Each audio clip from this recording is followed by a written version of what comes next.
রমজানের প্রথম দিনে বাজারে মাছের দাম কমলেও বাড়তি দরে বিক্রি হচ্ছে সব ধরনের মাংস, আর ফলের বাজারে উত্তাপ বাড়ছে।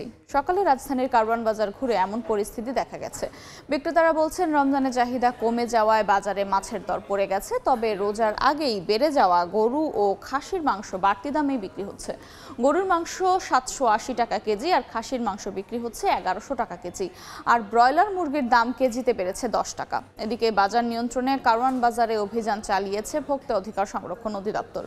পণ্যের দাম সহনীয় রাখতে রমজান জুড়ে চলবে অভিযান।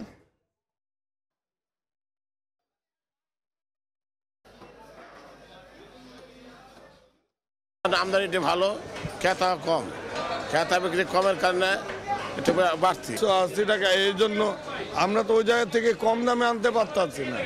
এখন মনে করেন তার 60-70 মধ্যে এসে যাবে, একটু ক্রেতা যত কম থাকবে এত ডিফারেন্স কম থাকবে। মাংস নিছি, গরু নিছি, খাসিও নিছি, কিন্তু গরু আপনার হাড় ছাড়া হচ্ছিল 900 করে নিচ্ছে।